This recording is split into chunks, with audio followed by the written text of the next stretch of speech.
Mr. Schultz, you're our last speaker of the day. The discussions have been quite interesting. Thank you so much for joining us for this third session.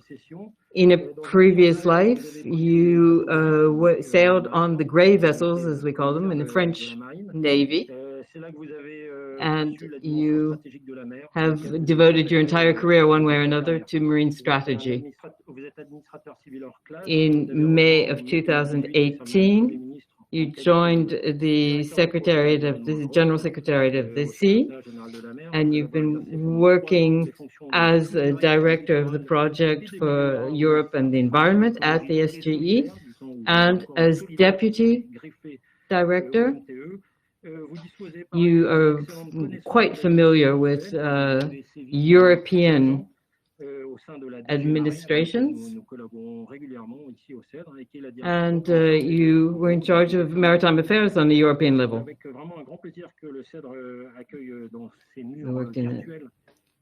And we have excellent relationships with SG.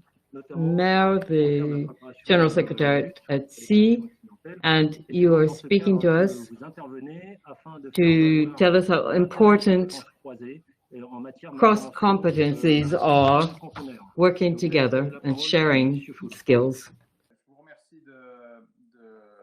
Thanking you for leaving a bit of space and some participation from SG Mayor, the General Secretary of the Sea. You mentioned my previous postings, and it's a great pleasure for me to speak to you here today. Particularly about a topic that has been occupying our attention for a few years now, loss of containers at sea, but more broadly, the question of container management in the case of an event at sea or marine casualties.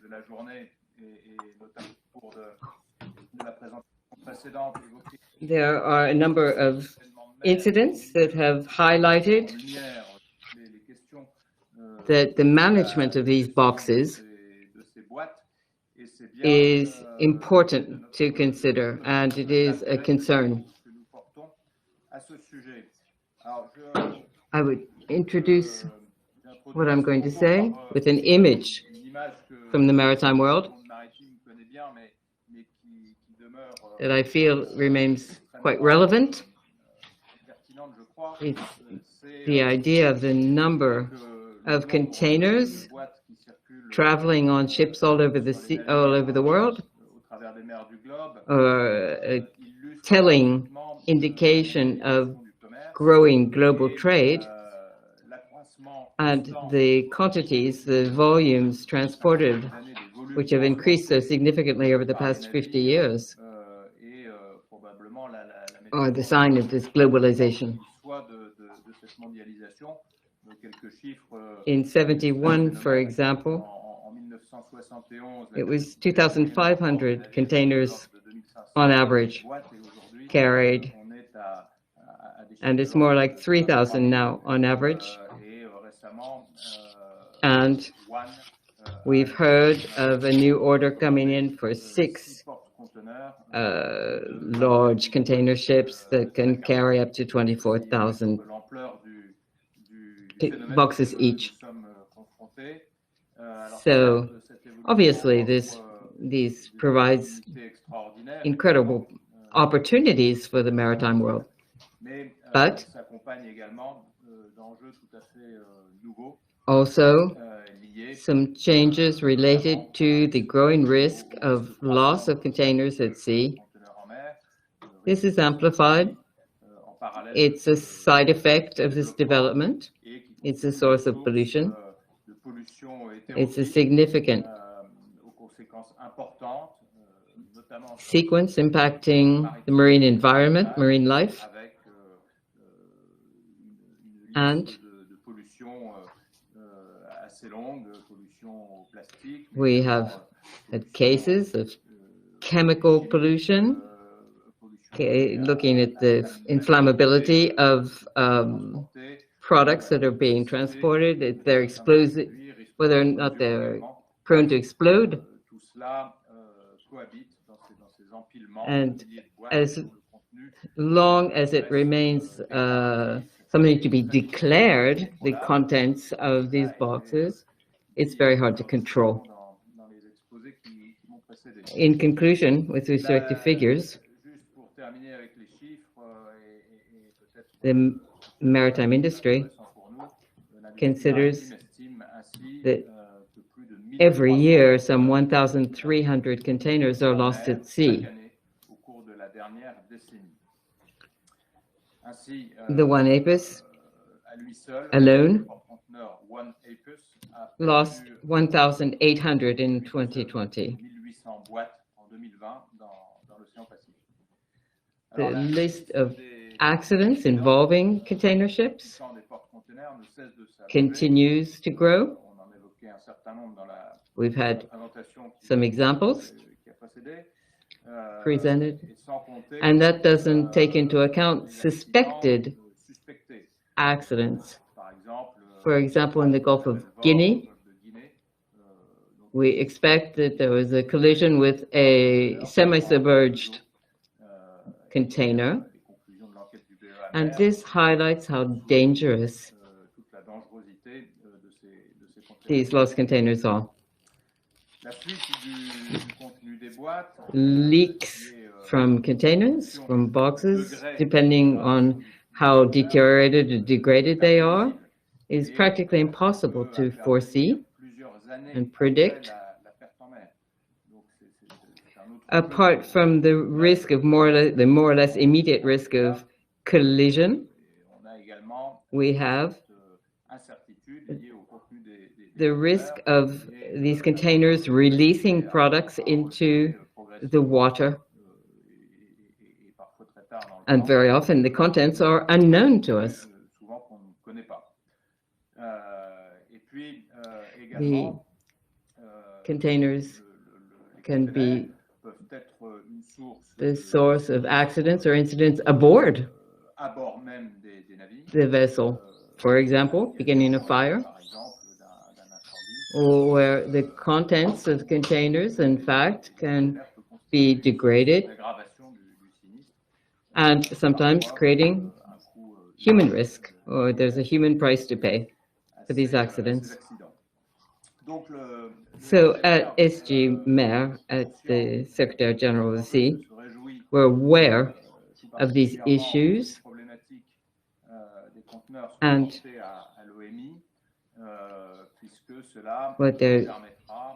what's being done to that effect at IMO, because by taking this into account, supervision in every sense of the word of these containers, whether it be for fire risk or all related risks, or all risks related, I should say, to the gigantic size of vessels, needs to be dealt with. So the mandatory or systematical reporting of containers lost at sea, it represents a major stake. Now, the main question we can ask about containers is that of knowledge of what they contain. We need specific, accurate information, and we need it fast in the case of an accident. There's a concern for safety of the teams of responders, firefighters, etc. Any responders have to know what is contained in these boxes with respect to how toxic it is. And they also need to know the weight of these containers, because what comes into play after that is the stability of the vessel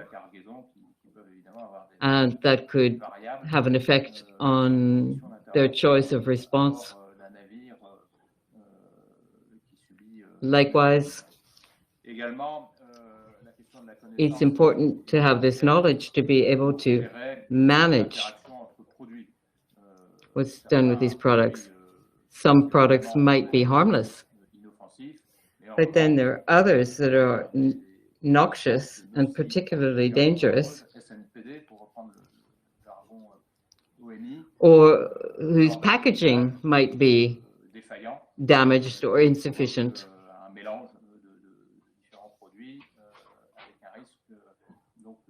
and which could create inflammation, could burn, could explode, could create other issues. So knowledge of what's in the containers is also very important with respect to loss of containers at sea. Read the impact on the environment. If they wash up on shore,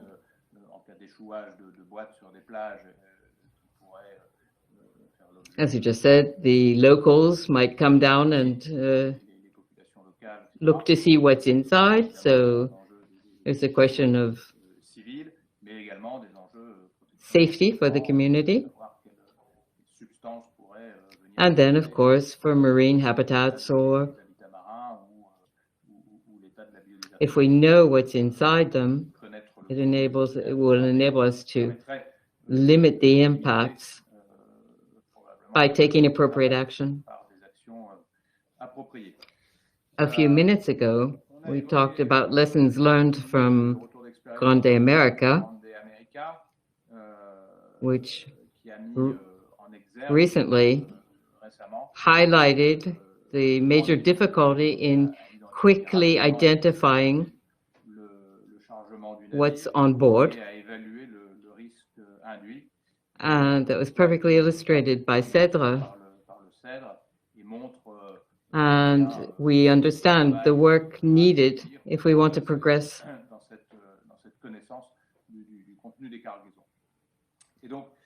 One of the other aspects of this question, and what I would like to focus on a bit more, is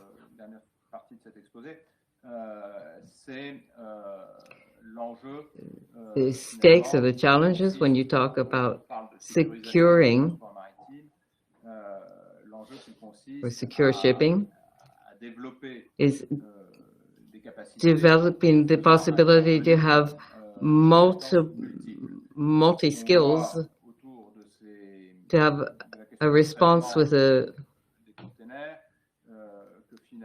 different types of experts, and have at least two skill sets.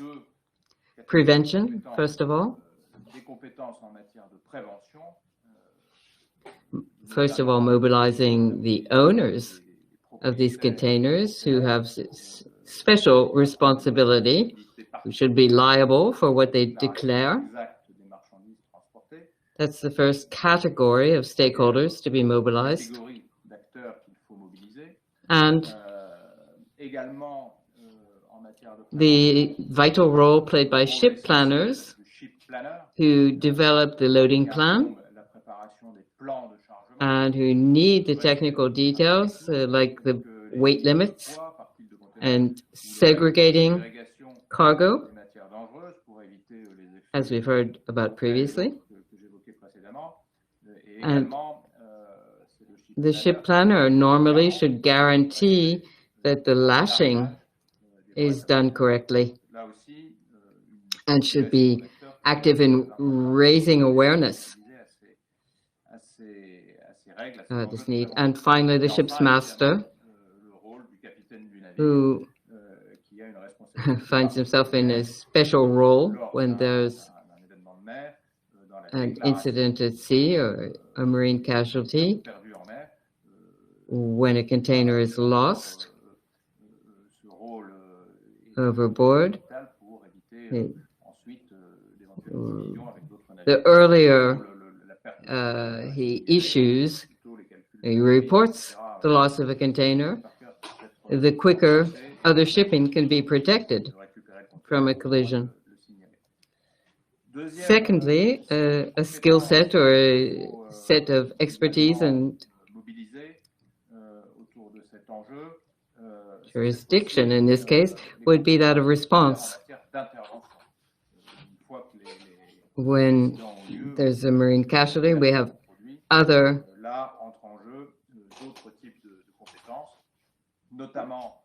entities and individuals. First of all, maritime experts from CEPOL, Cedre, of course, and those of the Navy, French Navy firefighters.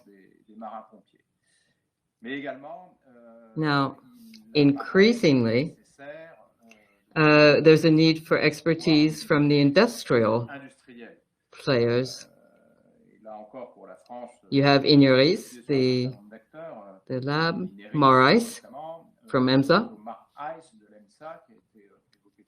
who can really enable responders to benefit from more specific chemical information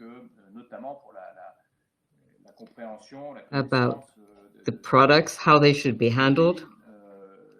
And this industrial expertise is absolutely necessary.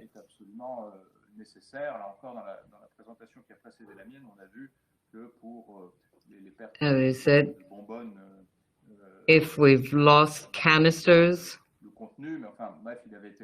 or drums, you have to be able to contact the industrial firm that has manufactured them, designed them, and in that case, it's really a question of mobilizing these industrial partners. We talked about the mandatory verification of the weight of containers and the loading plan is based on a context and a framework which is not obligatory or binding. Very difficult to check or to control.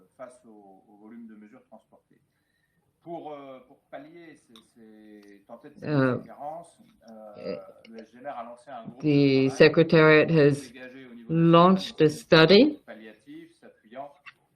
with expertise from both state scientists and private sector. There are assessment teams. It's already part of the ORSEC system, but to analyze the type of hydrocarbons in an oil spill, that's basically CEPOL who will do that because they're specialized in oil spill response. And then the LASEM, which is the French Navy laboratory for analysis and expertise. Experimentation. And then this European network called Marais. The European Council for the Chemical Industry has a special role to provide specific information about chemical products and provide advice. This can be invaluable information if you have this network of experts from the chemical industry. But being able to mobilize this expertise, our secretariat at SGMR has also validated the idea of having recourse to private sector maritime experts who can be mobilized. It's been validated, but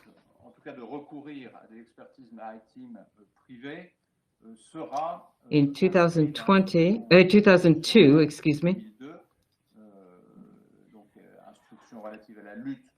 There was a document issued against marine pollution, which is currently being reviewed and revised.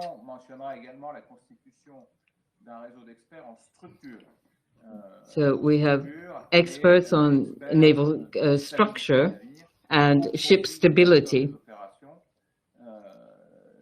And at the last CMAR organization meeting, this was validated as well. The CEPOL, a network made up of state sector experts, has a relevant role to play in the case of a marine casualty or accident, and responds on behalf of the French state.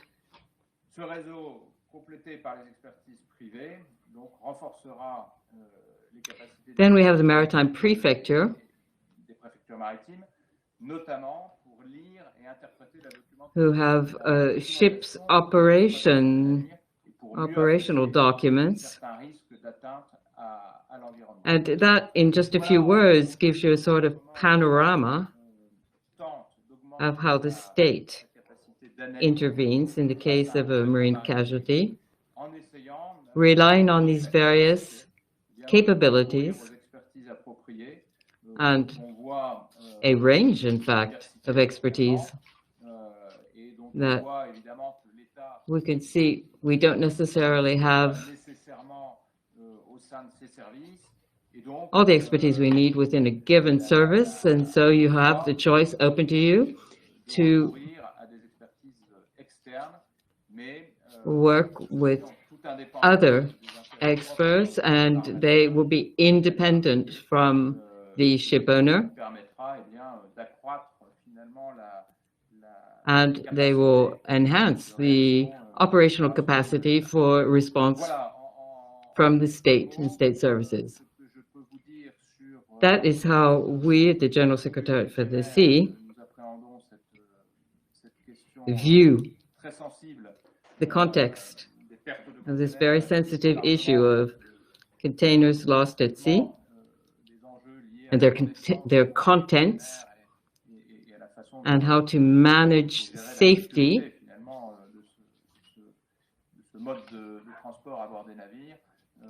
and it's true that these larger and larger vessels, the larger the vessels, the greater the risk. So I thank you for your attention.